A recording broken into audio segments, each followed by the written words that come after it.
And I call this meeting of the Hamlet Collegiate ISD Board of Trustees to order.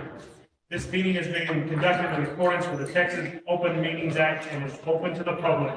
These proceedings are being recorded, and official minutes will be taken to document today's actions. Let the record show that we have a quorum present with the following members in attendance: Kidman Grubin, Carrie Moore, Jennifer Prater, Derek Moore, Sheila Darnell, Dr. Chad White, and Sherman Bates. If during the course of this meeting, discussion of any item on the agenda is required to be held in closed session, the board will meet in executive session in accordance with the Texas Open Meetings Act, Government Code Chapter 551, Subchapter D and E. Before we move on to agenda items, we will open the floor for public comments. Anyone wishing to address the board must sign up at the registration desk. Dr. White, you might open us up in the word of prayer. Dear Heavenly Father, Lord, we thank you for the ability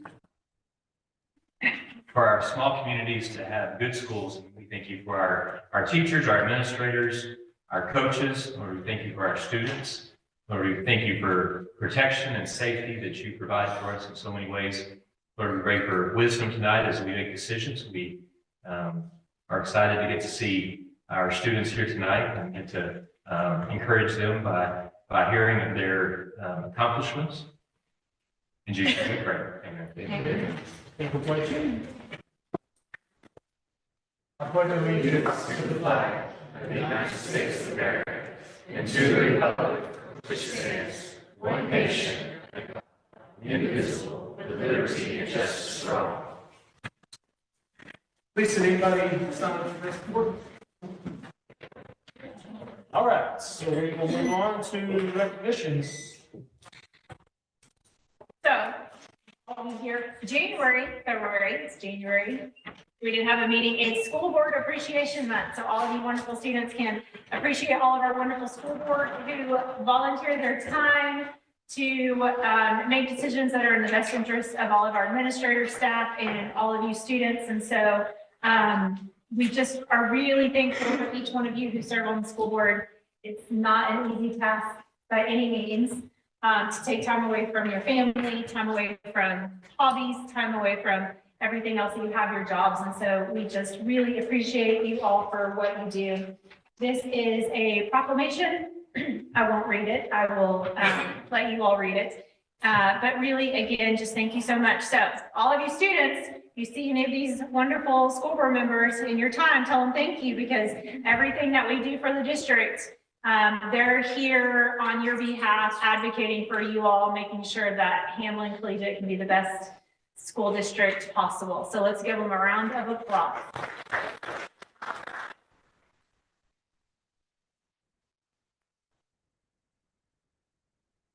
All right. Who do you want first? Football? There. Coach Botus? Come on up. Yeah, I'm excited. So we're missing quite a few. We've got a bunch in one-act play. We've got one still coming back from Dallas. He had a baseball business today. We got a good chunk of them here today. Good season, 83. Got a ton of recognition. You'll do that in your second district. I think we were at 93% for academic all district. We had a ton of kids first team, second team. We even had a superlative this year, and we haven't had that in a few years. And that's good recognition, and it's hats off to their hard work and dedication to their craft and football. I'm going to have to just step forward when, if not, it'll take a while. If you guys are academic, all district, go ahead and step forward. So, I mean, I took you lane after lane. You in Hudson for it. Yeah, man. Yeah, so, I mean, so to get that, they've got to have a 90 or better for the first 6 weeks of school, which is awesome. And we had 3 academic all-state, and that would be, you can't see him right now, Mr. Grubin and Luke White, and then Zane Leonard were academic all-state this year, which is a huge honor, and it only goes to seniors, and they've got to be above a 94 and their SAT scores and college work, it all goes into it. So that's big anytime that we can get recognized on the state level. We had a ton of honorable mention guys, and I'm a little bit different than most coaches. I gotta mention the kid. and then I put their name on the board, and if they get voted, that's great. If they don't, then to me, that's honorable mention. They got mentioned at our meeting. A lot of coaches don't believe in that. They just say, okay, that kid needs to get an honorable mention, make mommy and daddy happy. But I put kids' names up there, and I want the other coaches to vote on it. And so that's how we get honorable mention anytime that I'm nominating. And we got a bunch. How many guys were here honorable mention, either offense or defense? Go ahead and step forward. Rowdy, you were honorable mention offense. H, honorable mention O-line. Honorable mention D-line. It's been so long, I told them that we're coming, and they were like, I don't even remember what. So they did a good job, and they'll get a certificate at the end of the year. Second team guys, if you were a second team guy, go ahead and step forward. Reese was a second team running back. He was a first team. He'll step forward here in just a minute. Derek was a second team O-line and a second team linebacker. A lot of our guys play both ways. Javi was a second team quarterback. He was one vote away from being the newcomer of the year in our district. He's over 1,000-yard thrower in 6 games. He did a really good job being a third man up type of mentality. Once he took it, he never looked back. I think you guys seen that. It was a great job by him. And then all my first team guys, go ahead and step up. Good, you can step up. So Luke was both utility offense and defense. And to me, that's kind of one of the cool awards because that means that guy can play multiple positions on the field. And he won it. Was that you last year as well? Did you win utility last year? So 2 years in a row, and if you watch any of our football games in the last 2 years, you know that Luke's all over the field in any capacity. Garners a lot of respect from all the coaches. Hayden was first team receiver and first team linebacker. Kay Jones was first team offensive line. Really close to being the lineman of the year. I think he had 48 pancakes on the year, but I think he was somewhere over 20 pancakes. And that's something that he set a goal for, and I was proud of him. Like I said, Reese was first team cornerback, and then Rowdy was our district 7-2-8 MVP defensive league, so he beat everybody else out in our district and got a lot of respect from the coaches. He was also Padilla Poll second team All-State, and that's voted on by the coaches around the state at all levels. And what else? And a ton of these guys are all big country preps, big country blitz, first team, second team. I know you were first team, Luke. Hagen, second team, Rowdy, second team linebacker, Reese was an honorable mention, Kate was first team. And so in our area, Hamlin football was well represented, and kudos to them guys, and thanks a lot for your support, and we couldn't do it without you guys. Anything you guys want to add? No, and I need to give one to Gruben. Gruben's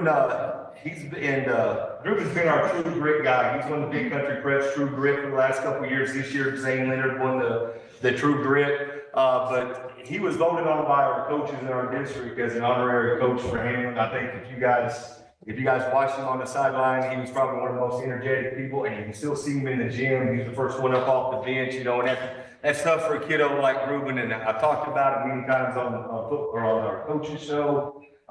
Anybody that listens to me talk about Ian and what he brings to our program, and I think he understands that we all miss him out on the court, out on the field, but man, what he's done, not very many high school kids would do, and be able to do and face his peers and coach them up and have a great positive attitude. He's done a great job. I can't wait to watch him get out on the baseball field, and he's going to be able to be fully released and get after it. I fully expect us to be in Austin this year around our anywhere in baseball. So, guys, I appreciate you.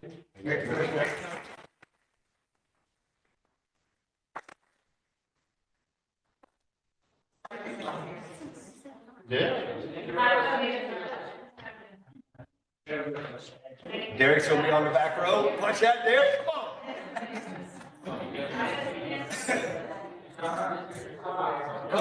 Did Reese get first team kicker? He got second team kicker, and the guy from Russell got first team. He was pretty good. Yeah. And then Luke also got first team punter. I was curious. I didn't know. Michelle. Sure. Y'all stay board. We all go so we can take a picture with y'all and the boys. Coach, notice. We know some.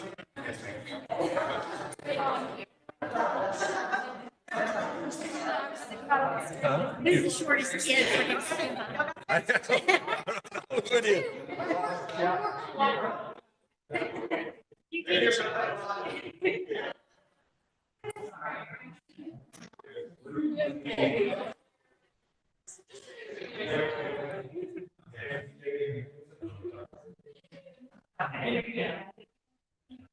got 1, 2, 3, 4.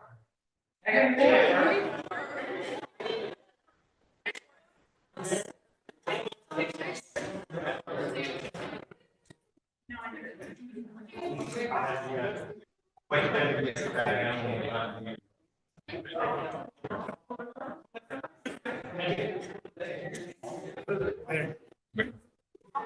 I know that, I don't like time, but I want to invite all of you to come out next Wednesday at 2:30 to the cafeteria. Luke is signed, he's going to officially sign, committed to go to Hardin Center to play football and represent, Hammond, next year. And Derek is already signed, he signed during football season at Heston College in Kansas. But we're going to have their official signing on Wednesday at 2:30. And if I'm not mistaken, I think we're going to have another one too. He went on a visit today, and I think he was offered, and he just sent me his letter of intent. So we'll be signing 3 high school seniors to continue their education.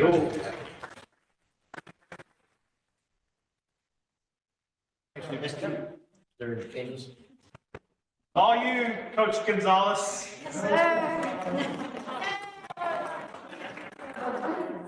Okay,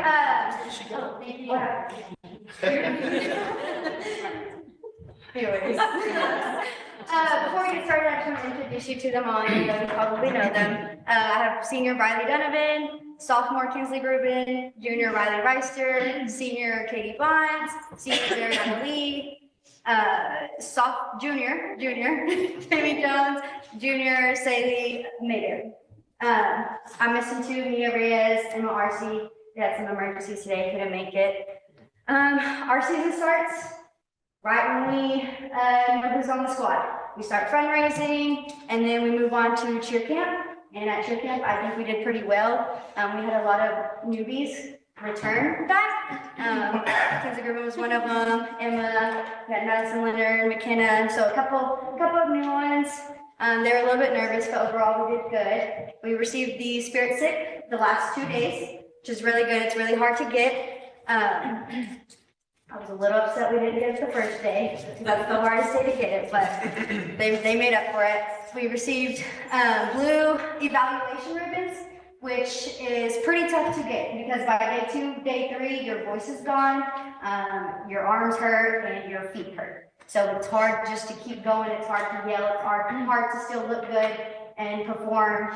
They get evaluated on about 3 dances, they do about 3 cheers, and they're not just 30-second cheers, they're pretty lengthy. We learned a couple new chants, and then a band chant. So they're throwing a lot, and I thought we did pretty well. I was super proud of them. Dariana received the Pennant Forward Award for her leadership skills. Katie received it last year. We had Dariana get it this year.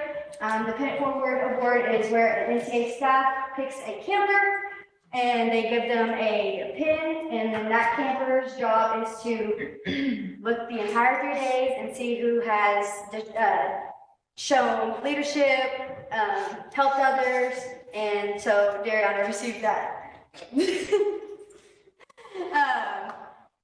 Dariana, Maddie, Saley, and Riley all got nominated for All-American to try out for that, and Saley also made the team, so she made the All-American mascot team. I'm really proud of her. She stepped out of her comfort zone a lot. She has to come up with skits, and the cheerleaders got to help, and it was pretty fun practicing for that skit. It was chaotic, but very fun. We had to play some rats, and that was interesting. Yeah, we were squeaked in, and pretty interesting. Moving forward, we start mini cheer camp, and we start our football season. I thought our girls did really well with our pep rallies. It was different, but we also got more time to focus on what we wanted to do, and I thought they looked good. We decorated the gym, and they practiced hard. During homecoming, they put in lots of hours. We were doing cross country, basketball, and cheer all in one day for a week straight. And dealing with girls. That was tough. But we made it through. They did well, they performed well, and they were super sweet to our junior high cheerleaders, which to me is the most important, and that's what made our performance pretty well. Moving on, then we got cheer competition, UIL. We get ready for that around November, and we practice all the way through basketball season until January when it's held. During that time, I was gone for my parents' surgery for 2 weeks, so they had a couple of captain-led practices, and I really wasn't there. Miss Clausen decided one, but it was on their own, and they did that, and I was super proud of them. Kami had to have surgery. Kami had to have surgery Thursday before we left that next Tuesday. Unfortunately, we lost one as well during that time, so we had to completely rearrange. Stunt groups, that's a big deal because your stunts gel together and you're hitting them, and then all of a sudden you got to add a new person in. So we overcame a lot, and they performed really well for what we did. Riley Donovan was sick that entire weekend, missed those last 4 crucial practices. Jones obviously missed those practices, so we worked with what we had, and we placed 14th out of 26, 27 teams, and we missed top 10 by 4. Just what we had to go through those last, and what we went through was in a span of like 3 weeks. It was just one thing after another. So super proud of them. We're continuing through basketball. We're getting ready for our tryouts March 4th. We have a good junior high group coming up. We're gonna have about 10 trying out for junior high and about 15 and 2 for mascot right now. So super excited. We appreciate all that y'all do and all your support. Y'all have any questions for them? Y'all have any? Where was the camp at? Did I miss it? Tarleton. Tarleton. Yes, so we went to Stephenville. It was pretty big. We were probably, Astronaut was there. Us and Astronaut, probably the only 1A teams. Everybody else, 3A and So they got about 15 to 20 girls on their squad each, and we got our 11. And so in each evaluation, there's about 4 teams going at the same time. So they really had to push, and that's why our voices are going by. They do. And feet are up, I have a picture of them. They're like, feet up against the wall trying to get the blood flow. So, I think the average person don't realize the hours y'all put in, and whether that's a 6 o'clock practice in the morning because you got basketball that afternoon, and that doesn't just go for competition, that goes for the cover pepper rally. Big props to all y'all. You tell ladies.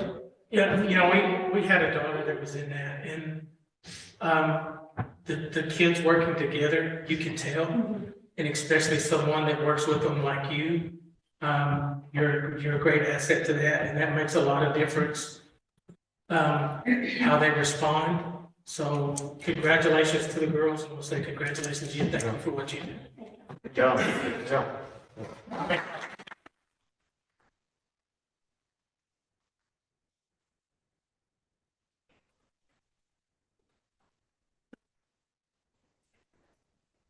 There's more practicing.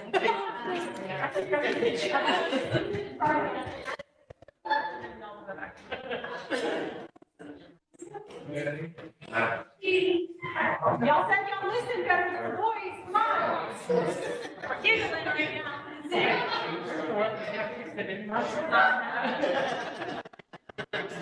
It's just okay, so we gotta make sure.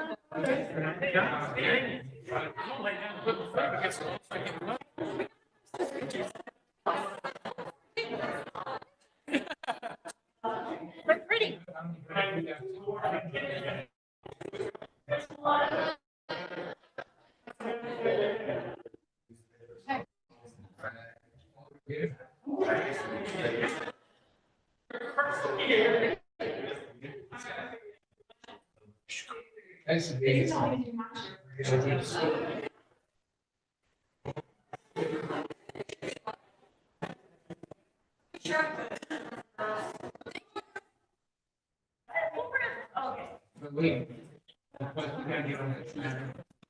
Okay.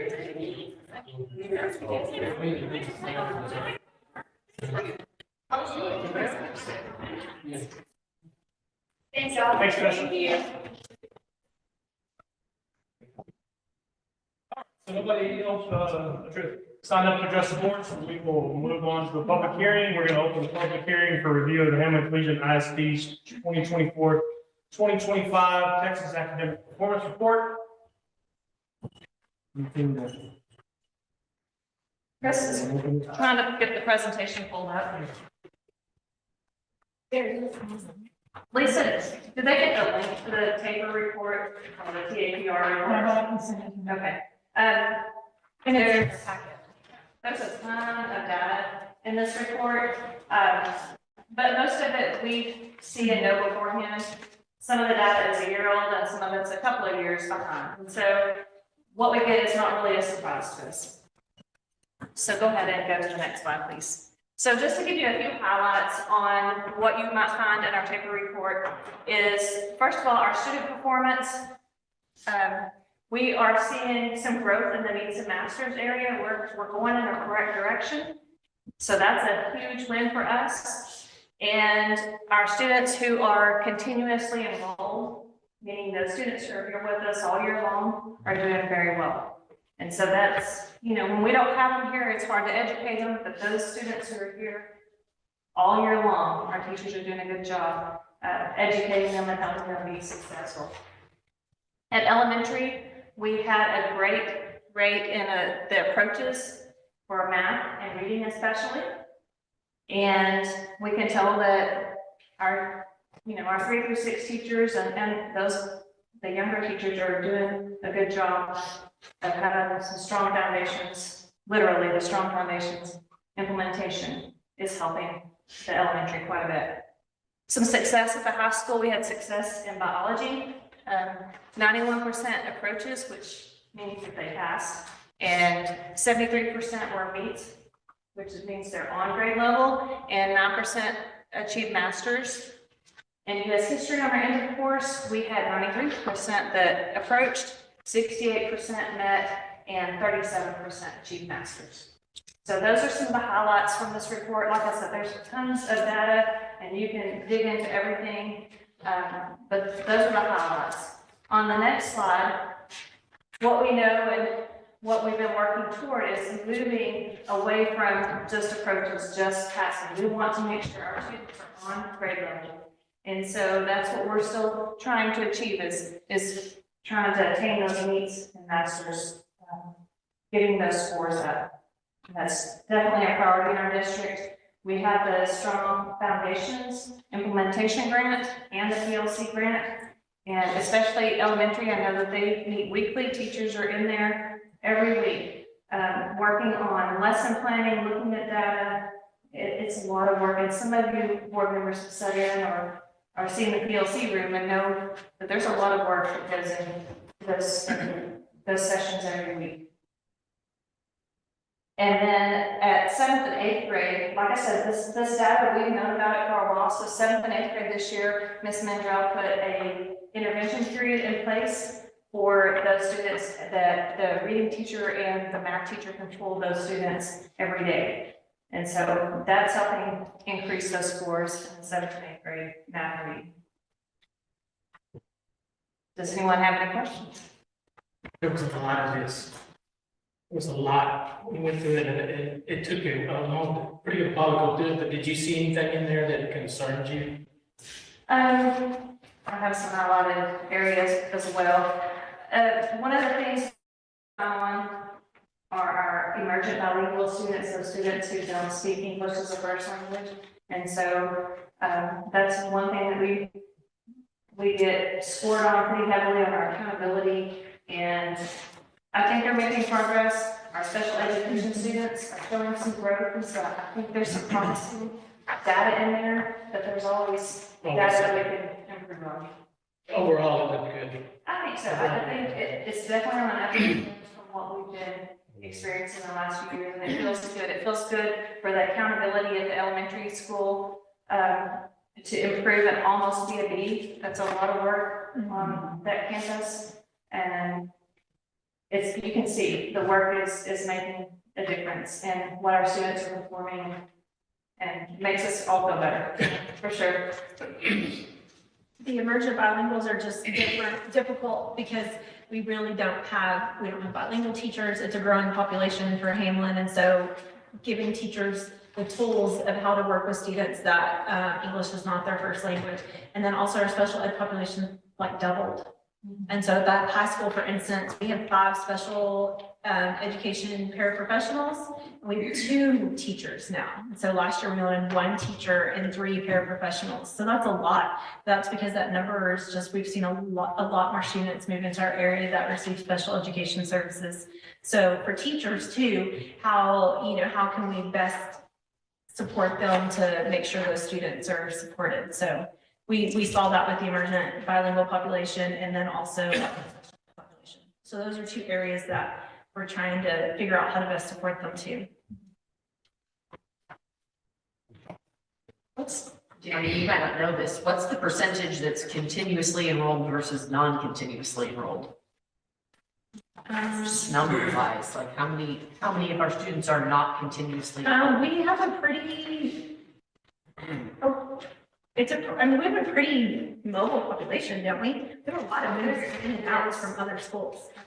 There is information showing us. Only enrolled in even The mobile population. It should be in there, but I don't have your presentation. I'm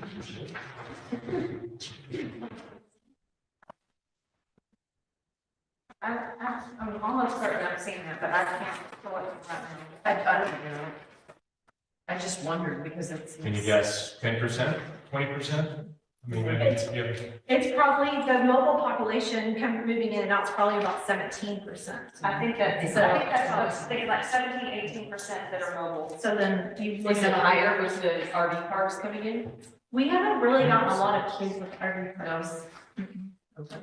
There's been a couple of the high school, but they've already left and I don't We've know. gotten 4 or 5 elementary, they came Left. September, October. A couple of them have left, a couple of say, it's just kind of. Yeah, I had heard that a lot of the families that live that lifestyle homeschool, but Yeah, but we can get that. That way we can send it out, Michelle, if you'll make note, and we can get it and send it out to you. Yeah, and in this report, I know you can see about, those who took the STAR GOC test, I can see that,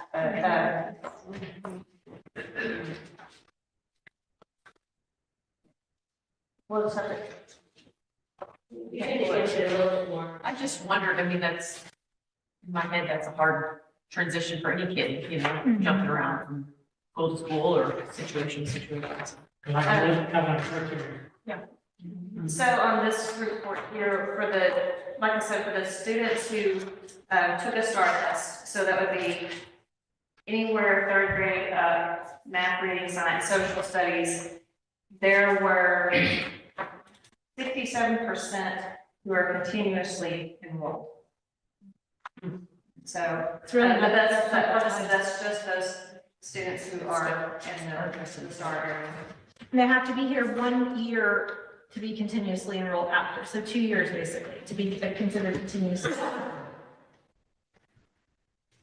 I do know, I was at Region 14 yesterday, and the superintendent at Anson asked me if we lost a lot of kids recently, because he said they lost from their football numbers that they turned in for UIL, they're down 20 kids from that. Wow. How many? 20 kids in high school, and I was like, no. So they're, since they turned that.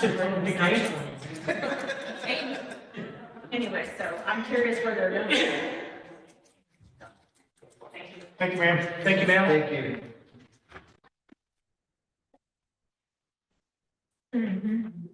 All right, let's move on to number 7, the consent agenda. All we have in the consent is our previous minutes from the November board meeting.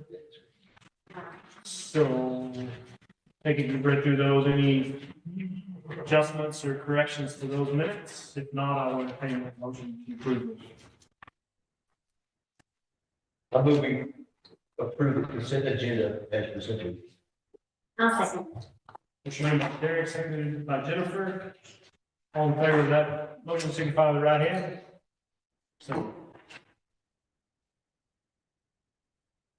All right, let's move on to our discussion items. First one on the list is real estate for the MDD. Dr. Burks could not be here today, but he sent in this information on the property, a letter that's in your packet, and he about the property that he would like to purchase, and they would like to purchase it for $2,000. The school district purchased it in the fall of 2023 for $2,000. He's stating in his letter that it would cost $22,100 to demolish the structure. That's, and then he has a picture. I think this is the same property from last year. Yeah. Yes. Try about the thing, Yeah, right by the front door. Last year, because they were wanting to put that. the one that he encouraged us to keep. Right. What's your opinion? Well, I mean, we had talked about wanting the softball field to be given to us from the city. Remember when they had talked about that and parts of the palace? So I mean, that kind of dropped that in the water. So I would like to revisit that just I would because too. we take care of all of the softball versus the city owning it. So maybe it's something he comes I mean, I would back. like to see that property clean. We don't want to spend that money on it, do we? No, I would. $2,000? Well, when we purchased it, there was some sort of conversation about the students having a project there or something. I don't know that that's That something. was, yeah, that was what he was proposing and encouraging.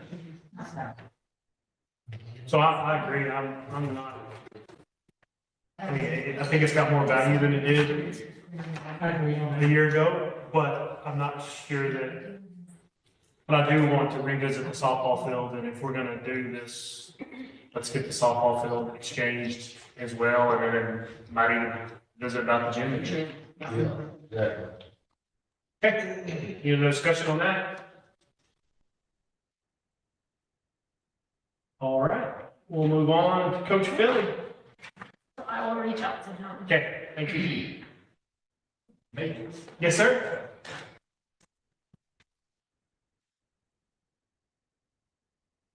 Well, I'm here to talk about Senate Bill 546, and it's where we have to retrofit all buses by 2029 with 3-point seatbelt. Y'all have this in y'all's paper? Yes, sir. Okay, this breaks down our buses. The top 4 are our activity buses. Bus 23, the new one we got a couple of years ago, it has 3-point belts in it, but the other 3 do not. 14 passenger and bus 18 and bus 3 do not. Those, we will have to look into either getting new buses or to retrofit seat belts for them. To retrofit bus 18, and it's a, let me see, it's a 46 passenger bus. It's our second largest. It'll take $48,340 to retrofit with 3-point seat belts. And the lucky thing on it is that anything under 2028, they have to replace the floor. And if they have to replace the floor, that's an additional cost. If it's before 2018, they will come here to fix it. And that's a good thing for us, because questionable, a few of ours will make it through the interstate in Dallas to get to Bucks in Dallas on it. So those 3 are the ones that are used probably the most because of activities and the distances that they travel each year. The ones in red are our route buses. Fortunately, Oh, we don't have the red. I don't have colors, you go Which ahead. one is the route? Say numbers, we have bus numbers. bus 21, 20, 19, and 4 are our route buses. And fortunately, the first 3, bus 21, 20, and 18, all have 3-point seat belts, but bus 4 is an in-town route bus and it does not. So that one would be one that for sure we'd have to look at, especially if we're looking at the increase in the number of kids that we're going to be picking up and taking home if it increases over the next 3 years, we're going to be looking at having to have another 24 to 28 passenger route bus by that time. Luckily, this has to be done by 2029, which gives us a few years to go the direction that y'all choose to go. They're recommending that we replace them instead of retrofitting them. If you're talking about something that's, say like we got a 2006 bus that's 19 years old. They're recommending, or of course the people that recommend are the ones that Someone's but they recommend, and I had lunch yesterday at a transportation meeting with, and I sat with Cisco and Breckenridge, and they're replacing a large number of those. Breckenridge is up to get 7, but they also qualified for a grant that's going to pay half of it. We have 2 buses that will qualify for that, but they will not be eligible until next year. Which would still give us 2.5 years, basically, if we were going to try to replace. And then bus 10, bus 2, and bus 1 are backup buses. Bus 10 is what they consider a 72 passenger bus, but really it's not close to that. You might get 30 grown-ups in it or high school kiddos in it. But you're not going to get 72 in it. Bus 2 and bus 1 are the older buses, and bus 1 is one of the newer buses, but it also, all 3 of those have to have retrofitted seat belts in it. So if we're going to try to we've been trying to sell bus 2 and bus 10 for a few years. Every year we end up putting them back in use. So it's been to our advantage that we've had them. And this year, bus 2 and bus 10 have already been used. So, bus 1 is the large bus, but it's a newer bus. And if we're going to have to retrofit one of the backup buses, more than likely that's the bus we want to try to retrofit. Because we could use it as a backup activity bus. We could use it for a new route bus if our population increases as projected by some people. So it would be one that would probably really need to be looked at too. So when you get to it, there's about 5 buses that are going to have to be retrofitted. If you wanted to look at the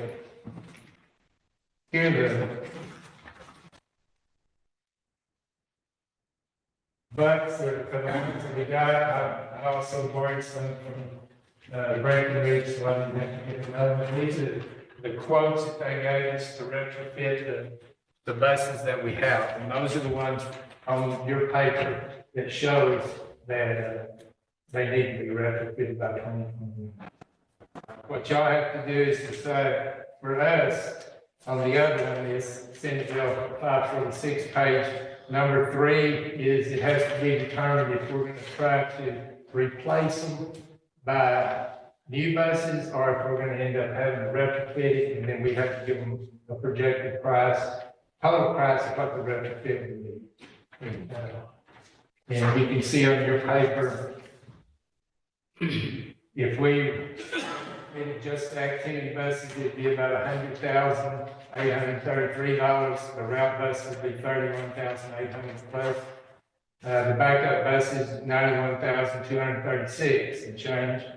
The total of that is $223,055.71. If we were to not try to do the backup buses, we just did the activity and route buses, we'd be looking at $132,716.96. But that we really need to think about wanting to keep our large buses at those ones. Because if we get it retrofitted, then we have a route bus that we could go past 24 people. And that may become an issue in the future. The bids we got for new buses, Thomas was at that meeting also last month. And for a 46 passenger, what they would might call a 72 passenger elementary bus, a new bus, or just plain Jane with bench seats and backs, is $156,500. And then a 24 passenger bus would be $109,500. And then if you go into a 14 passenger bus, you'd probably, it's just right at 100,000. I think those are on this paper also. $109,000.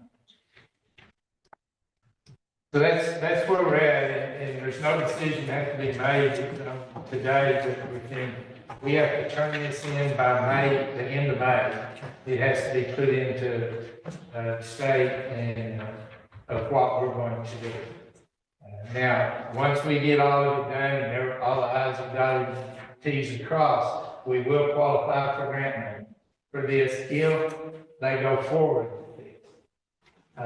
The guy that came in last month and spoke said there's 800 buses just in the San Antonio area.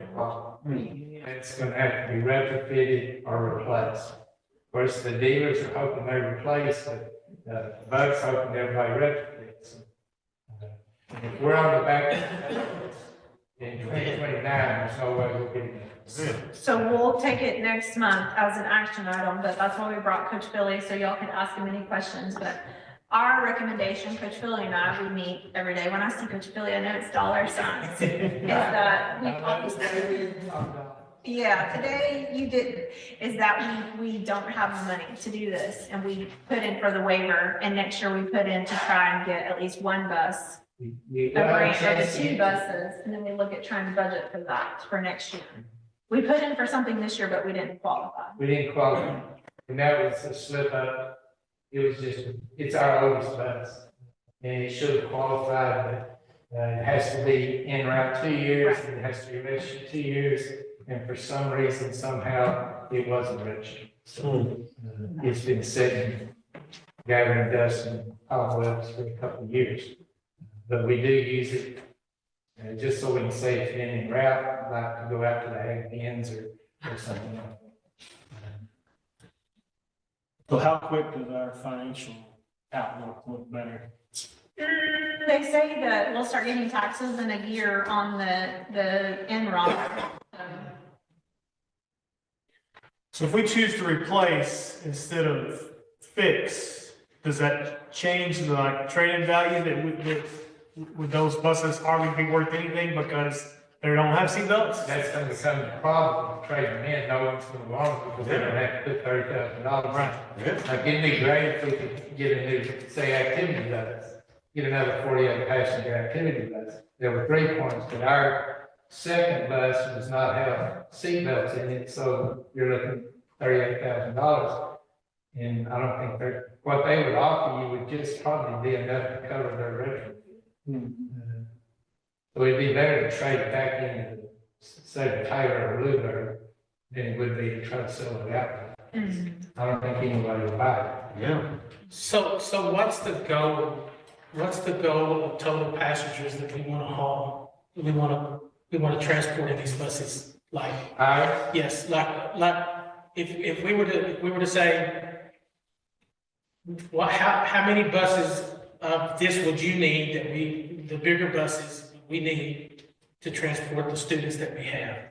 Because if we gain any population increase as far as students go by next year, we're going to be looking to adding another route because our in-town route is full. And we can split it up some on the 14 passengers, but it increased, if we have a substantial increase, we have to put bus 1 into route next year. And we can't leave it. We can put it in route next year, but by 2029, it's going to have to be retrofitted. And if we continue to grow another activity bus, because we run into issues already transporting everyone. With routes and getting all the kids home and then going to our events, we run into some major issues with not even having enough things to take everyone home in. Right, and if our band increases, which hopefully it will, as well as they're doing, if it increases, we're going to have to add a bus to go to football. Yeah. And we won't have activity buses. They'll have to take bus one probably, because it's the largest bus that can transport students plus instruments. How confident are you in the buses that we have now that you would have to put in to service? How confident are you on those buses if we were to have to use them to take students to somewhere, like a ball game or something like that? Bus one is a good bus. It's a very good bus. It's just an alternate activity bus that's not used. We use it for routes if one of our in-town or out-of-town routes goes out. Bus one would be the one we want to keep. Bus 10 would probably be the one bus 2, I mean, would probably be the one we want to get rid of first. But we have even used it this year. So every time we say we're going to get rid of it, then something comes and you know, like a diesel sensor goes out. We can't do that at the shops. We have to send it to agent. And that's what we had. We had it. And that's what we got. Right. We had sensors go out. Now, the guys I talked with yesterday said that they were getting away from diesel.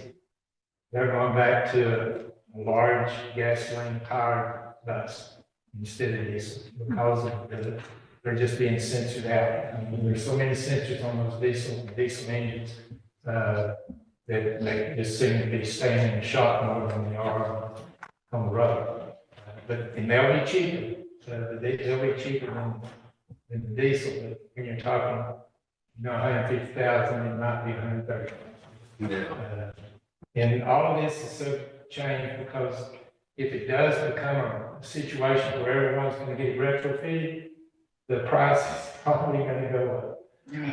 And when we start getting in line to get them retrofitted, I mean, we're going to have a projected price. Buck said if they give us a bid, they'll stick by it. Not if it's a year old. I'm guessing they wouldn't stick by it. That's the situation we're in, and we will have it where we'll have our name in the kitty for the grant money as soon as we get it uploaded and sent on. And we feel confident about that. But now, no one knows how much that's going to be, whether it's going to cost, will it cover 50% of it, if it's going to cover even, say, 80%. Many people say that this is all going to be gone by this time next year. Just similar to the gate situation and fence situation that we got into a couple of years ago. I think when the Metroplex starts sending in their numbers, well, if Dallas Fort Worth has 800, San Antonio has 800, Austin has 800, Houston. Yeah, who cares about him? We're on the bottom of the list, huh? We better get on the list quick. Yeah. It seems like the mileage is really low on most of these buses. What's the normal mileage that a bus lasts? A good diesel will last, over 200. That would be the drawback maybe for a gas station. I was just fixing to say, The longevity of it's not going to be as good. But these schools are on a 2-year rotation with their buses too. They every 2 years, they try to put a new one into their fleet.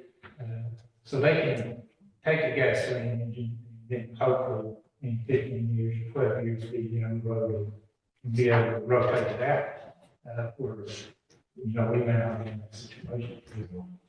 The diesel is more powerful, it's going to last longer, but the sensors will wear you.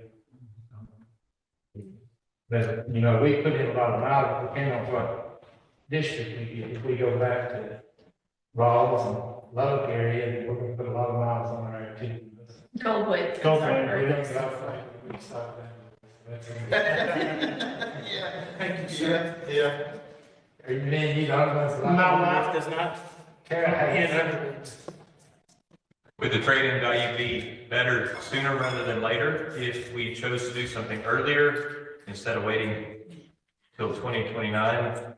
Yeah, if we're gonna do something, you probably want to do it sooner than later, because your value is gonna be, you're gonna be 3 years old. You're gonna have that many more miles on it. And I thought maybe someone might use these they might be more likely, a big district might be more likely to buy a used bus and retrofit it and pay versus this one. it's very possible. If you can find a buyer. How you, I guess you could put it on, do they have it? Somebody might turn it into like a tiny home, you know? That's The great. region Yes. Well, that was our idea, it just take wheels off of it. Instead. Park them across the street. Just make I'm tiny. part, right there. Not our instructor. Any other questions? Thank you, sir. Okay. Appreciate you. Thank you, sir. So that'll be action item next month, you said? Yeah. All right, let's move on to emergency management system.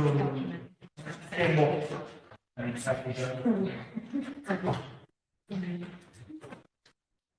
got your packets for you. A lot of numbers on there. Money, money, money, another money guy right here. So our emergency management system, I guess that's how we let, if something was to happen on school, on campus, that's how we let the teachers know and staff know that something's going on. Like if there is a shooter or medical emergency or whatever they need, we can let everyone know what's going on. When I guess when this program rolled out about 3 years ago, when the state said we have to have a management system, we jumped in there, picked something out. We didn't really have any idea what we were getting. We ended up getting a really cheap system that had lots of flaws to it. As we were working over the next 3 years, we found out it was pretty unreliable. Like if we sent the alert out, some teachers would get the alert, other teachers would not. And so we had a big issue where we just didn't know what was going on in the school. Now it's time to, that was our bigger contract, and now that, so we started looking into other options, with, talking with other schools, seeing what they're getting, things like that. So this one option here that we want to go with, is Strategics. I know a lot of the other schools in the area are getting this program as well. Holly has it, Anson's getting it. And Rowley's getting it installed right now. I think Holly might even have it. Wait, what? Holly. McCall. No. Macaulay? Oh, I don't know, whatever that is. Holly. I don't know, I'm not. I don't think it's McCollum. No, I don't think it's Macaulay. Holly. Give me the time. I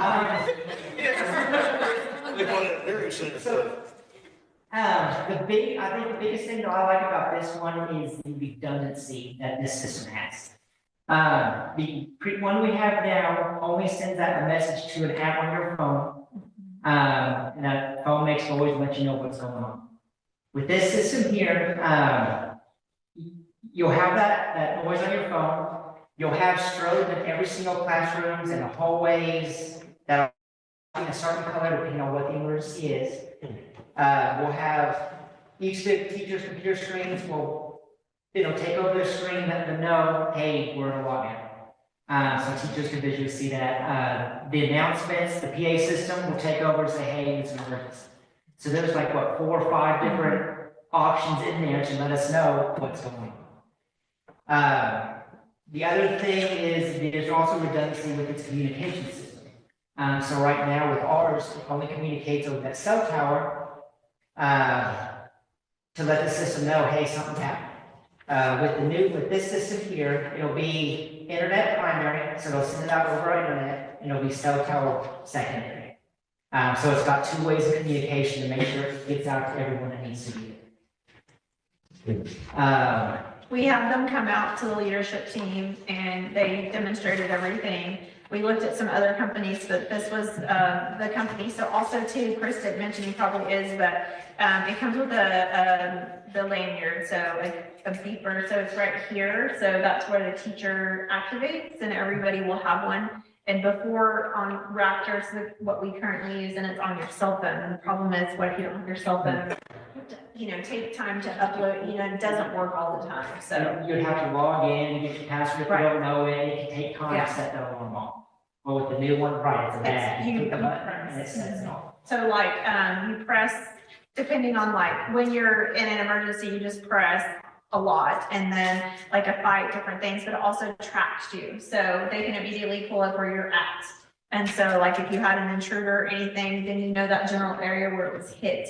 And so one of the other reasons why we really like this, because if all of Jones County school districts are on it, then they're all trained in it.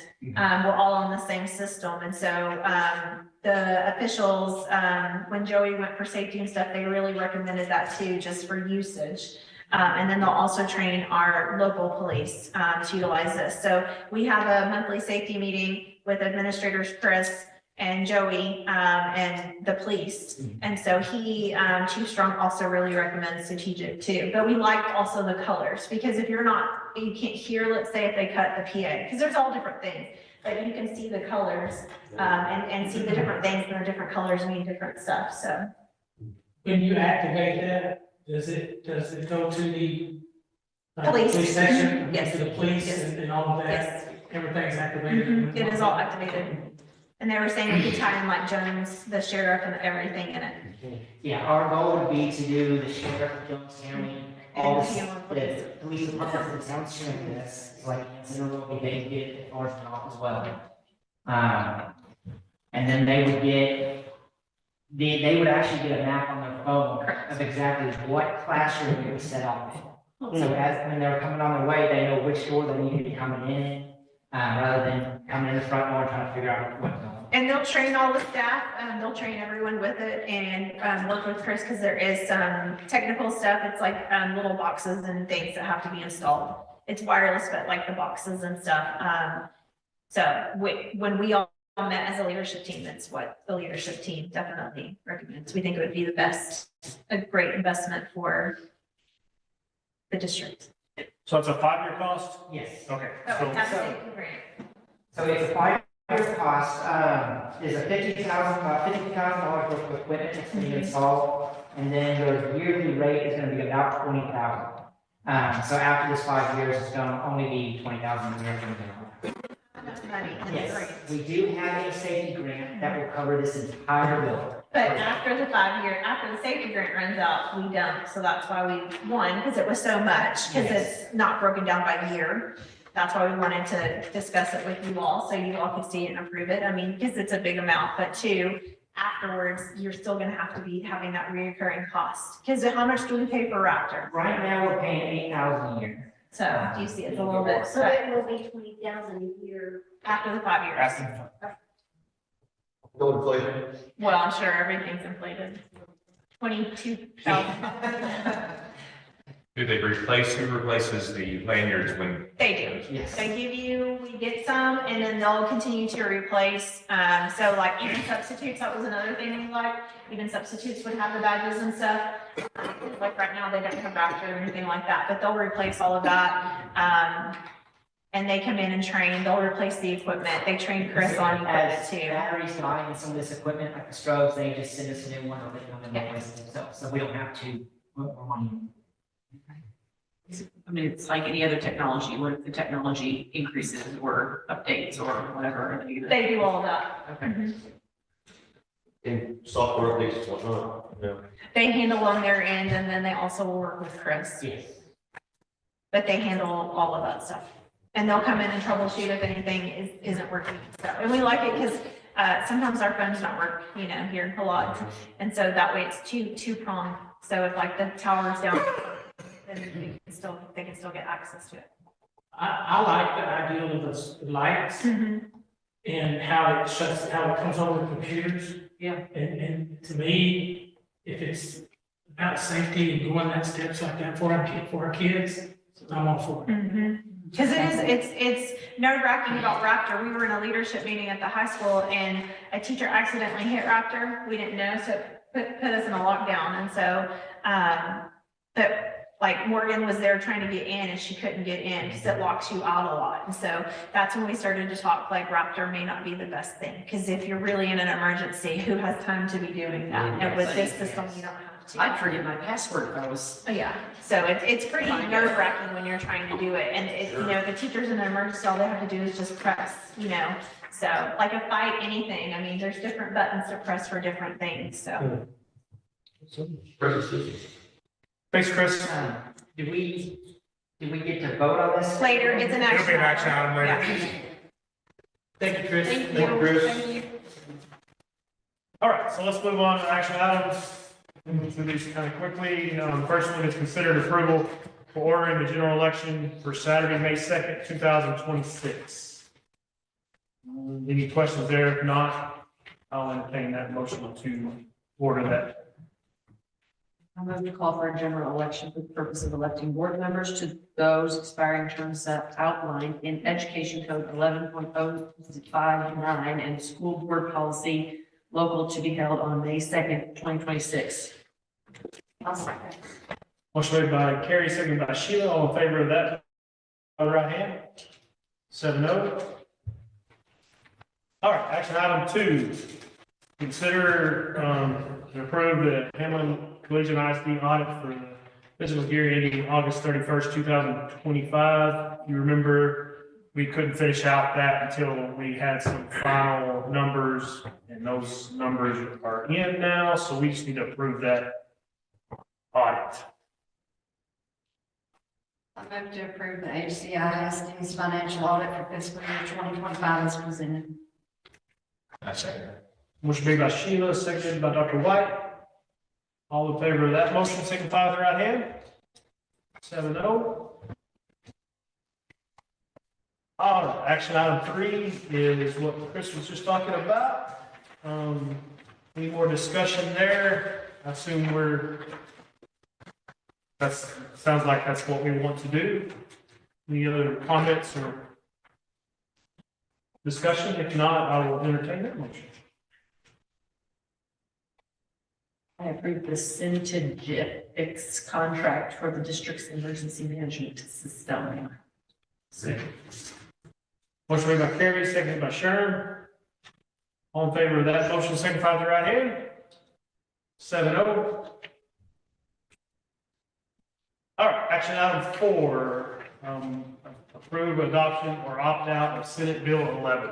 Correct. So this is where you have to designate, you can approve or not approve to designate a time and space for voluntary prayer and Bible reading.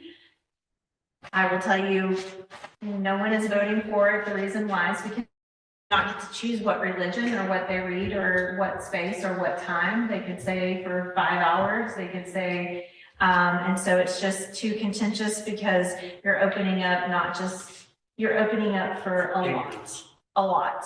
And so I do not know of any school district that has voted for it, because we allow people already in our district, they can bring a Bible, they can have time, but to designate a space and all of that, no one is doing it because you're just opening yourself up for more than maybe what you believe. I didn't think about that. It seems simple on the surface. It does. It's It's not. Very good. Because we already allow it and we don't take away from it. You could run into issues just with, there's so many religions, so many different things, things you have to provide. It would just open up, like if we had to have a prayer room or certain religions require certain things, we could have multiple prayer rooms with certain artifacts. It's just a lot. So not approving this, does that take away, could that possibly take away anything that we're already doing? No, they still can bring their Bible and they're still allowed to do all that stuff. We're just opting out. Okay. So you think you're saying that we need to opt out? That would be my suggestion. I know in region 14, no one has opted in. No one has allowed. Glad you educated me.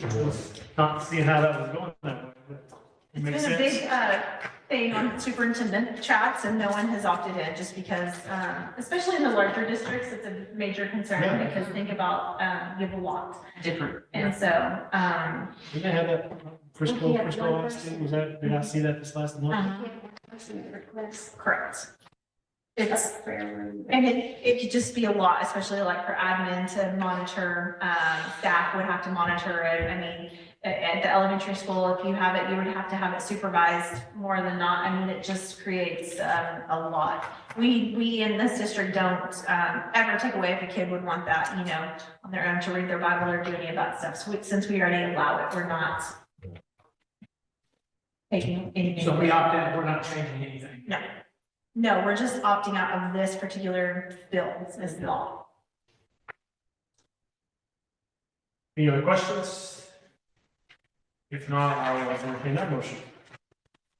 I move the board approves / consider swapping out the line SB 11 designated prayer time and space. I'll second it. Motion made by Derek, seconded by Jennifer. All in favor of that motion, signify with the right hand. 7-0. School calendar? Yes, school Okay. calendar. So you all have a school calendar in here, I kind of want to talk about it briefly. I told y'all last year that the state of Texas is probably going to be doing something about 4 days, and that was correct. The state of Texas has now said in order to get any money from the state of Texas, you have to go 165 days. If you do not go to school 165 days, you do not get any grants or money from the state. And so we get money, the Strong Foundations grant. That's how we pay for teacher stipends, all of our curriculum material, some salaries and stipends, textbooks.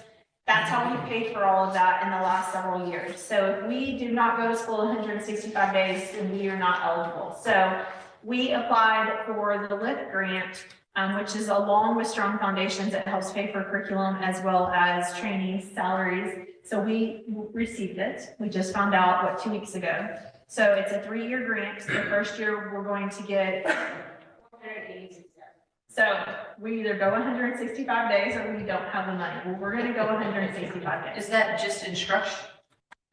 Yes, it's instructional day. So the state of Texas says you have to go a minimum of minutes. Remember how I said I thought the state was going to do something because all these schools were saying, well, we're 4 days and we get the minutes. And the state was gonna say, no, which they have. They said, we don't care about the minutes. You still have to go those minutes, but you have to be in school 165 days. Students or staff? Students. Students have to be in school 165 days. So, you're looking at it because the half days count. Okay, A half day counts as a full day. okay, because I was seeing 160. That's why. 'Cause it's, so what we did as a leadership team, I noticed the 4. yeah, we talked, one of the things we talked about, we missed the school spirit on Fridays. So we thought we would go, still trying to do hybrid, more Fridays off in the spring, more school in the fall. Coach Bodosino's on our leadership team and stuff, and we talked about it as a group. We'd rather be in school in the fall so we could have the full pep rallies. If we were gonna have to go to school, we would prefer for it to be then. So we did talk about that, and Roby, Rotan, pretty much everyone around us that's hybrid, they're off in the spring anyways on Fridays. So we sent out a draft to the staff and we allowed for feedback back. We got feedback, and the feedback's not always nice, right? This week, we sat and read every comment and talked through all of it.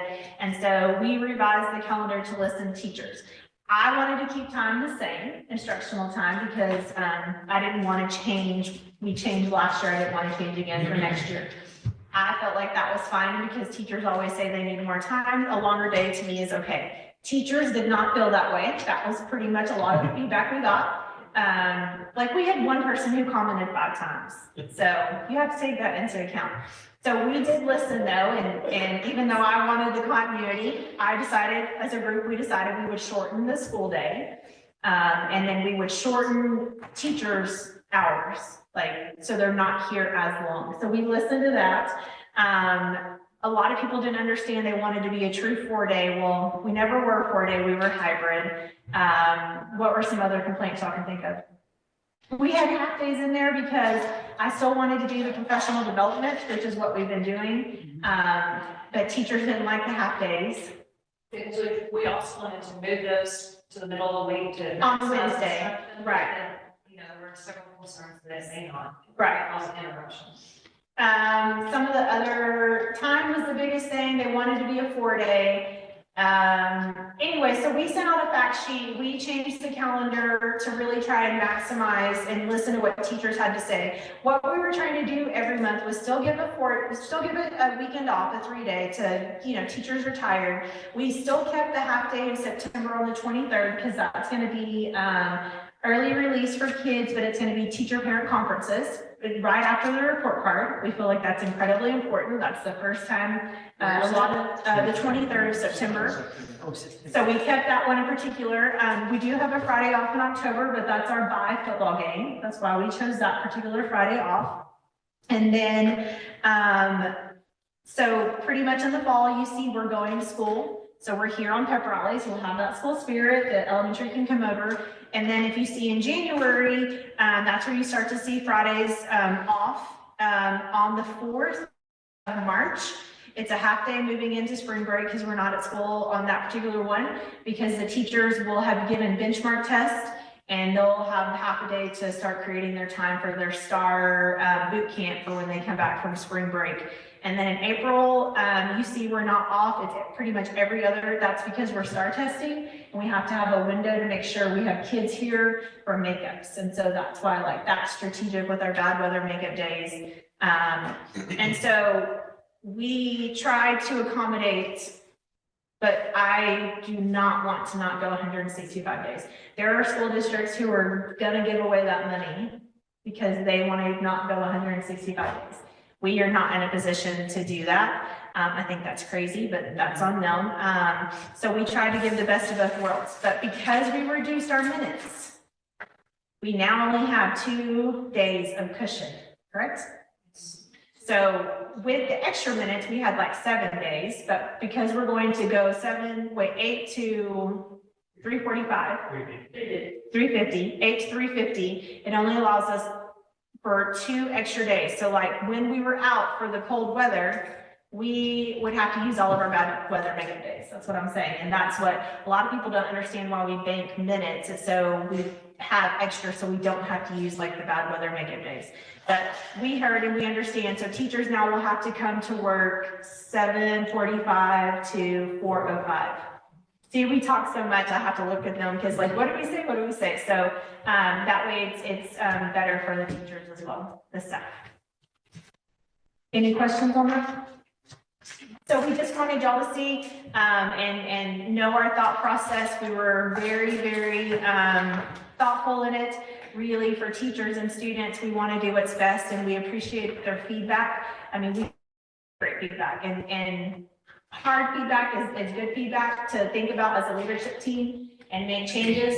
And we hope that that fact sheet that we send out to them helps them understand why we're not off as a 4-day and why we did what we had to do with the calendar. So How much was the total grant? Was it just the first year's 406,000 and then there's 2 more years? it will be for next year. We just got it, so it won't start until next year.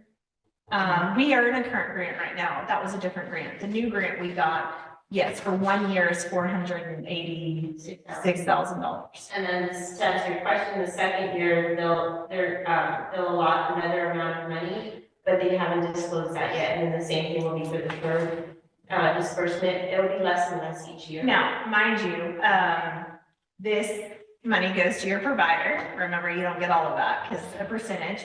And then, so this one is geared towards leadership. Myself, the principals, district, and so what this is how we can best training us and coaching us to better support the implementation of the curriculum and teachers.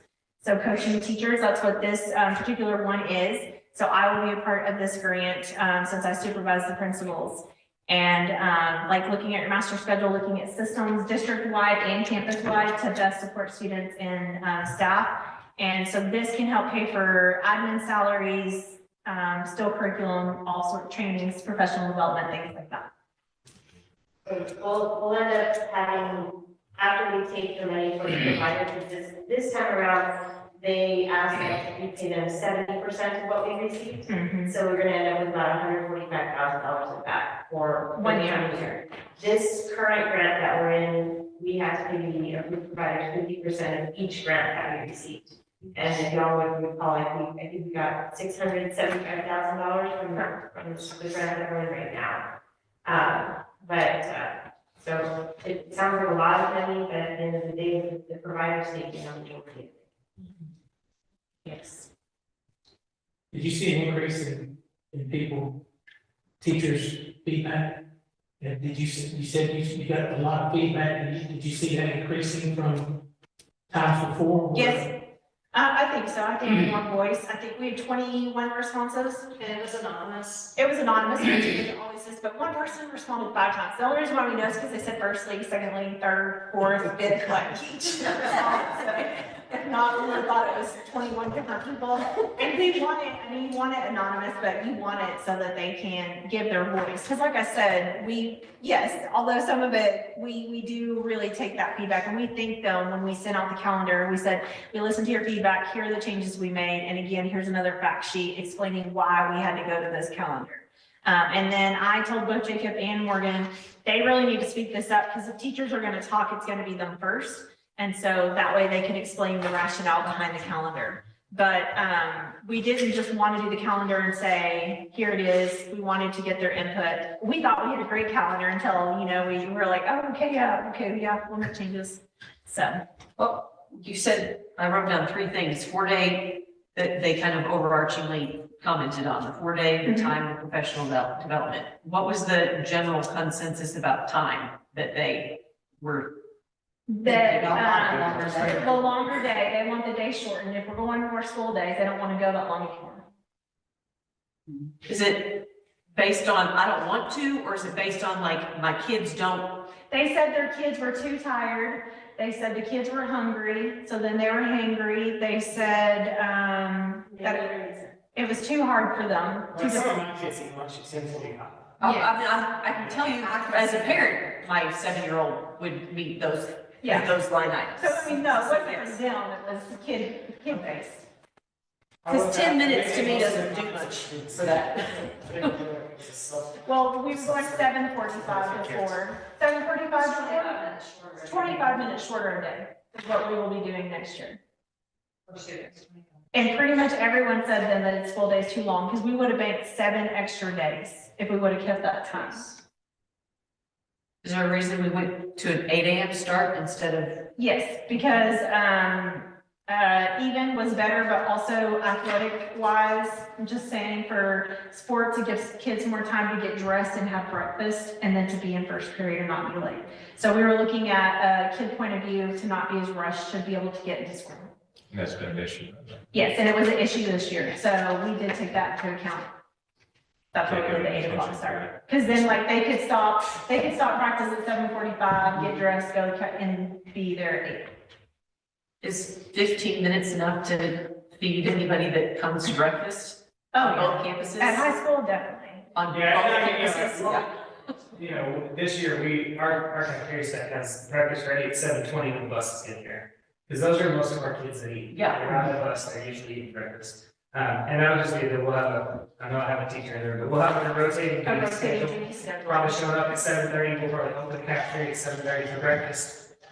Teachers might have duty once in 6 weeks, so it's not gonna be like every other week, I'm having to get there earlier, so it'll just be one of those things that, we'll work out logistically, but we'll make sure they have time to eat. I mean, they get their breakfast done in about 10 minutes. And the They high show school up will be hungry. the same, with a rotating duty schedule, and they'll have to be there like at 7:30. So that way. As far as the minutes, Carrie, we also have to take into consideration the amount of minutes that we have to allot for the content. Because the Blue Bonnet dictates like 100 has 120 minutes for early and another 120 minutes for math. And so we played with it quite a bit when we were shaving minutes off, and it was really cutting it close at the elementary. But right now, we're going to schedule because he can incorporate intervention. Teachers have 90-minute planning period every single day as opposed to 45 minutes. So, we're trying not to take that from the learning day. And the 10 minutes, it makes a huge difference. 15 minutes makes a bigger difference. And then the 4-day, the reason why they kept saying that is because they kept saying we were a 4-day, which we were hybrid. It's just because they had more 4 days. So on the fact sheet, we let them know that we still have how many 4 days? 21 weeks next year that are 4 days. So we still are hybrid. Does that automatically push the bus schedule 15 minutes Yes, later? and that's another reason for the 8 o'clock start. our routes won't have to be as early, so kids won't have to be picked up as early. So that was another consideration for 8 a.m. versus 7:45. I made the bus every morning, picking up kids at 6:50. Yeah. Yeah. It's, yeah, Just, so that was one of the things we talked about too. good. So, Any other questions on school calendar? They've done their homework and adjusted where it needed to be adjusted. I think it looks good. I move the board approve the 2026-2027 HCISD school calendar as presented. I'll second. Was made by Jennifer, second by Sheila. All in favor of that motion, signify with the right hand. 7-0. And the last action item, Christine. educator certification waiver. I'm a little jealous because Coach really came and after thousands of dollars, Christopher did too. I'm not asking. Okay, I'm gonna be going over, new requirements that were passed, during the summer in the latest legislative session that went into effect on September 1st. This falls under House Bill 2. Can you go to the second slide, Chris? Please, thank you. And so what it's saying is that, oh no, the other, I think you went backwards. Can you go forward?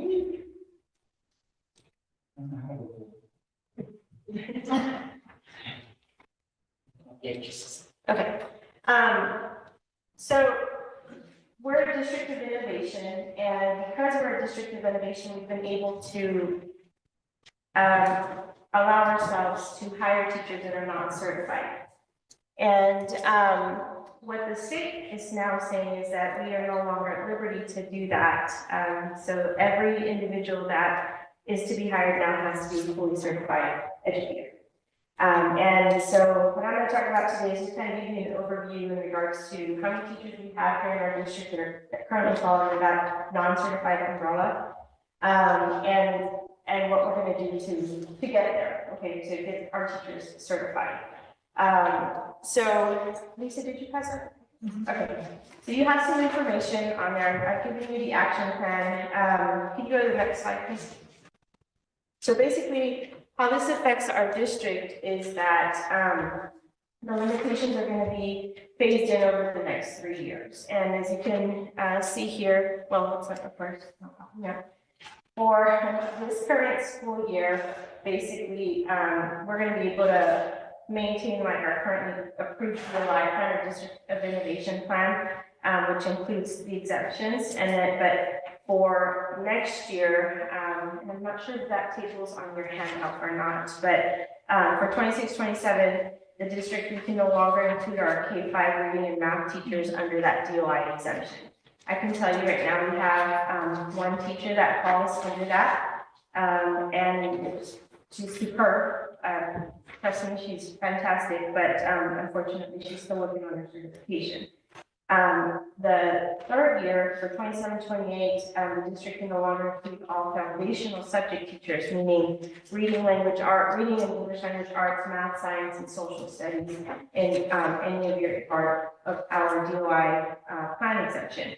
So basically, this new policy is stating that we have to apply for a delay for teacher certification, and that's why I'm here before y'all, so that to explain, basically to show you where we're at with numbers in regards to our teachers, and then I'll go over quickly the action plan that you guys have in front of you. Can you go to the next slide, please? So currently, we have 6 individual teachers district-wide that fall under the uncertified umbrella, but it's 6 with an asterisk. And the reason that I did that is because when I looked at the action plan, it's asking us to look at our teachers under reading ELA, math, science, and social studies. As you can see here at the elementary, Mr. Cox has 2 teachers currently that don't have their certifications yet, one in 2nd grade and one in 6th grade. Ms. Hall teaches math, and Mrs. Griffith teaches RLA.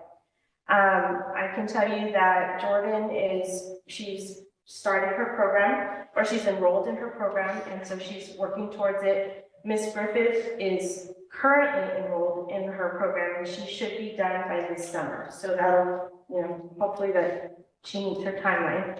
And at the secondary level, we've got an English teacher who's also working on her certification. Coach House, he's graduated with his bachelor's in education, and he should be taking his tests around spring break time, if not summer. So he should be fully certified by the end of this school year, which is excellent. We have a science teacher who has yet to start a program, but says he's looking into it. And then Mr. Lewitsky is kind of like the outlier here because he's a special education teacher. And so he serves in these 4 content areas. So I didn't include him in the number, which is good for us because right now we're going to show the state we have 5 uncertified teachers, but technically in the foundational areas we have 6. But I'm not putting him in. But technically not, because the state's not requiring for special ed teachers to be certified. Right. She's just going above and beyond by including him in there. So by law, he does not have to be. That's why. Who is that English teacher? Ms. Brennan. Brandon. Liberty Brennan. Liberty. Didn't she just graduate? They have, yes, she has a degree, but she didn't get her certification. That's a separate, it's more school. It's a very interesting program. Interesting. Because it makes you go back and do it again, right? I don't- mean, in yeah. essence, Yes. So Liberty's one of those who was in the AmeriCorps program and went through West Texas A&M and Canyon online and got her bachelor's degree. But that program didn't include the teacher certification route. And so now she's trying to get just that, it's like 1 semester's worth. Because when you become a teacher and you go in college, you have to like do student teaching and stuff. They didn't. So like, that's why you then have to enroll like her in a teacher preparatory program for certification. And it's normally a year. Right? Yes, 10 months. Should be about 10 months, no more than 12. Okay, so on average, because one of the things that I had to indicate on here is how many teachers we've hired over the last few years without a certification, and it averages about 2. So that's not too bad. Considering the population of teachers that we have as far as numbers are concerned. And as far as the educator prep program, as I had indicated, some are currently enrolled, others are about to begin before the school year ends. And as I mentioned, Coach House is going to be taking his certification exam, so he should be fully certified before the school year ends. Like he did all of his stuff when he was in college. He student Yes. taught, he just didn't take his test. He is a formally trained teacher from Harvard. So, but he taught at a private school, is that part of that one, maybe? Did he teach at a private school? no, he did, he may, No, I mean, Lewitsky, that's right. yeah, Lewitsky, he didn't have that certification, that's why. He has a degree also, but it's in marketing, Okay, he I'm didn't sorry. have to have, no. But House did do his certification, he just has to actually take the test, so that's all he's waiting. Right, okay. Questions? So are we okay with this? Okay. One of the last things that I did want to mention on this last bullet right here, it's okay, you don't have to go back, just leave it right here, because there is an incentive for the teachers to become certified sooner than later, but they have to qualify. And the only one out of the group of teachers that I had listed on there is Mrs. Griffith that actually qualifies because of the year that she was hired. The stipulation is that you have to have been hired in 21 to 22 or 22 to 23 or 22 to 23, 23 to 24. So she falls in the latter part. And she was still uncertified by January 1st of 25. She's still fully employed, and so she should be done by this summer, so she'll be able to qualify for that incentive. What is the incentive? $1,000. So it's something. Yeah. So she's aware of that, and she's a go-getter, so I don't worry about her in regards to finishing. Okay? I don't worry about most of them. Okay, all right, so let's go over the action plan really quick. If approved by y'all today, this is what I'm going to be submitting. as you can see, I had to break it down, and so for reading early, we've got 2 teachers, as I mentioned, Ms. Griffin and Ms. Brandon. In math, it's Ms. Hall. Science, we've got Coach Stevens, and then social studies, we've got Coach House. Again, the average that we've hired over the last 3 years has been about 2 of them. One of the things that I thought was really interesting in talking about it with Dr. Block and Michelle today is that we have to choose an educator prep program partnership in PPP. And they don't give us a lot of literature on it. So the only thing that I can imagine is that if, we can say like if the teacher's at a loss, which Michelle's done a really good job of ensuring that the teachers have a list of providers that they can call, or prep programs that they can call to go ahead and get started in the program. But what I put on here, I chose I Teach, and the reason being is that the cost, it's the most cost-effective one. It runs about $4,900 if I'm not mistaken, and we already have 1 teacher under the I Teach program, and another one is going to most likely enroll before the year is over. So we do have, we'll have an MOU with I Teach. There's no financial, it doesn't bind us financially to them. It's just for us to have an entity to offer to our individuals that are not certified. The other thing that I was sharing with Dr. Block and Ms. Jones this afternoon is that by having the MOU with I Teach, we can go ahead and let them know, hey, we have XYZ vacancies. You can please advertise that for us, and then of course we can, we'll be included in their job fairs, or we can be included in their job fairs. So they will help us with the whole hiring process, which is what I think has been difficult for our district because we are rural and we don't have a lot of applicants to fill these positions. Any questions so far? Okay, all right, so as far as the timeline and the strategic plan, I did have to outline it by year, and so as you can see for 25-26, the current year that we're in, I'm saying by the end of the year that we're going to reduce our uncertified teachers by 50%, and we move all the way to the right-hand column. We currently have 8 teachers that teach under this content area. 2 of them, which is 25%, are not certified. And I say 50% will remain because Griffith should have a certification by the end of the summer and then not lose Liberty. I think she'll be good to go at the next year. And then I did put that we're going to reduce our uncertified teachers in social studies by 100%. I don't think that's a lofty goal. It's just a matter of really making sure Coach House does what he needs to do. As far as some of the strategies, we are offering coaching sessions on a weekly or bi-weekly basis, tracking their progress. So I think we talked about it a couple board meetings ago, myself, as well as Katie at the elementary and Mrs. Madrone. We've got some coaching with our teachers. I think a majority of the elementary teachers are being coached this year, which is a great thing because some of them, it's not that they lack skill. It's just that they might need a little confidence building, and so the coaching sessions have been a good thing for them. And so if we have a lot of these teachers that are under the uncertified umbrella, this is something that we can help track and, hopefully motivate to get them from point A to point B.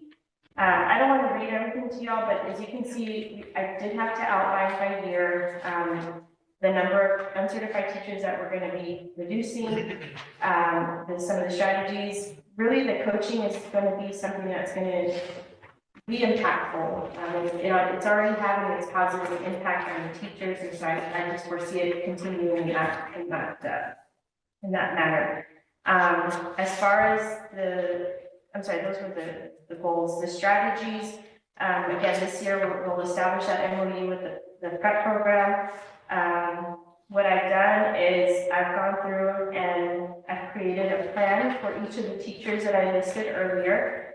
I'm going to meet with them one-on-one in the coming weeks, and also give them a little bit of autonomy in terms of, what are some of the strategies that they need from us to support them. Because I think that I think that some of our employees, and not just here in general, they, especially if they work for a DOI district, I think they're just kind of used to like, I'm not gonna say anything, you know, I can just remain under my present job and I'm not gonna get fired because you need me. But it's no longer up to us, it's now up to It's the law. It's the law, and, I think it was it earlier this week or last week, the commissioner just hired an individual like that. Is gonna be his sole job, is to weed out the uncertified individuals in districts across the state of Texas. And, you know, because they want to make sure that our teachers are certified. And rightfully so, you know, I think that are, obviously good at that. You know, I think it is important. And so we changed it for last year's hiring, but, and for our teachers, any of our uncertified teachers did have to sign that they were going to start or be at risk of not having a job because it hasn't been the practice here before. So that is our practice. And that's been part of our conversations, and so, and it'll continue to be. I don't think we've had that type of pressure, and it is necessary at this point, because, basically what I'm asking y'all to approve today is that, the application that I submit is to request for a waiver that will take us all the way through the year 2030. But teachers will understand by sitting one-on-one with myself or maybe Michelle, you know, that, it's a phase-in program, and so there's gonna have to be things that are met year by year. So at the forefront, the person that I need to concentrate on right now would be probably my second grade teacher. Because K-5 has to be certified. Right. So, okay. All right, any questions on the action plan? No? Not really, other than, I mean, by 2030, your staffing changes might have happened, so. That's correct. Well, and it's probably, and it might even change by the end of the year. Yeah. Which she can tell you, like, I'm in boarding boards, and so I'm just like, oh my God, you know, I didn't tell her what I need, you know? But it's just, it's what's gonna happen. So, valid point. All right, so as far as our next steps, just we'll continue providing the support of the 6 teachers. As mentioned, probably being coached currently by either myself or a campus administrator. The one that's not being coached, she has a strong mentor colleague, and so, which is Lewinsky. And then, obviously yes. And, as far as the next step would be to delay the teacher certification requirements up until the beginning of 2029. I'll submit the application if indeed it is approved by all this evening. And then we wait, the commissioner will review it, and then we'll get word if it's been approved or not. Any questions? Are there costs, I'm assuming there's costs associated with teachers getting certified that are on them, not. It's on them, that program that it's 4,900, right? Yeah, our teach will cost them, yes, a little under 5,000. Here it says it's $99 to enroll, and then they can pay $99 a month. And it's supposed to, like, the remaining balance they have to pay within that 10-month period that it get closer to be done. So, and the nice thing about this program is that it's self-paced. It can be a good thing, and it can be a detriment too, because if they don't have that sense of urgency, which is really what's happening with some of our employees, unfortunately. And it might not be because they don't want to do it, it could just be the money part. You know, so that's the unfortunate drawback, but again, we have to have fully certified educators in all the districts across the state. But I don't want y'all to, once I walk away, think like, because they're not certified, if they're not doing what's being asked of them, if they're not providing our kids with stellar, you know, stellar education. We have so many hardworking teachers in this district at both campuses, elementary and secondary, and they're hustling every day. And I think the kids are all the better for it, and you can really see, I think you can feel it when you walk into the campuses. And so, I don't want you to have any doubt when you walk away that the teachers are not doing what they're supposed to do, because they really are working hard. Yes, sir.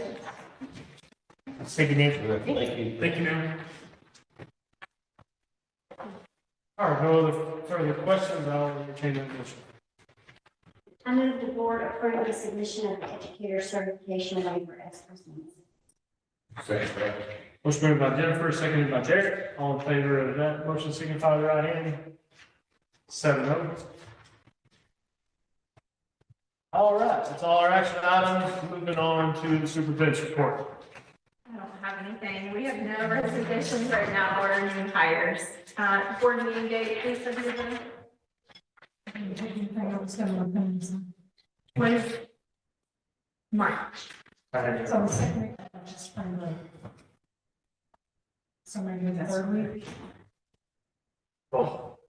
March is hard.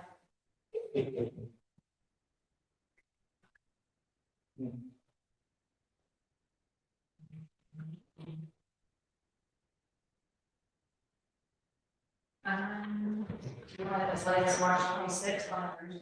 I mean, I won't be here March 26th. for me, the first week is the best. Michelle won't be here March 26th. The first week though is the best. First week of March. Because we have spring break and then we start going into stock show. It's Houston and Austin. Very pretty. I know we don't want to, but my only day would be Wednesday. Yeah, because of basketball. Oh, that's true. We probably won't be going to that Hall's tournament. But I have softball. Yeah, softball, tennis, everything else. It's almost, if Every y'all day. won't be here, it's almost done.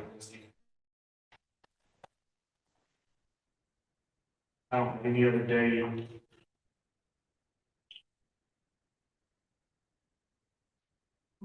There's golf on Wednesdays.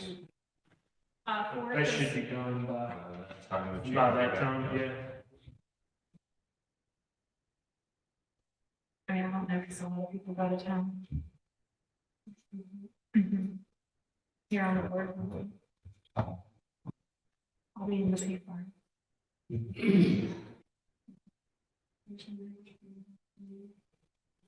I mean, we do Wednesday the 4th. It's not gonna be super long because most of we tried to hit everything we needed then. Thinking of for this one. Admin contracts. Next month. Any objection? I don't like doing it, but any objection to Wednesday to March 4th? Want me at 4:30?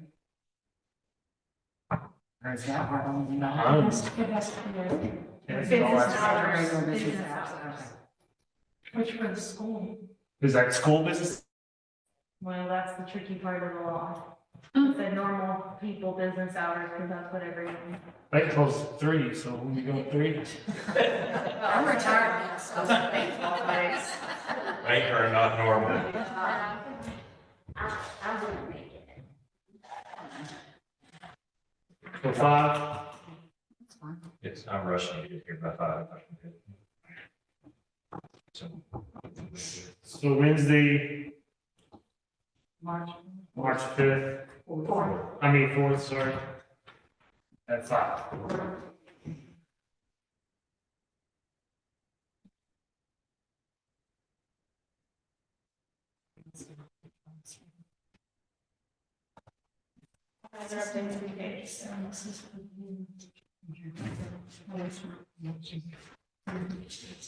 Anything else from you? No. I guess I need to close the public hearing. So I'll close the public hearing. It's 7:44. And then at 7:44, this board will now adjourn into closed session pursuant to the following sections of the Texas Open Meeting Act 551.074.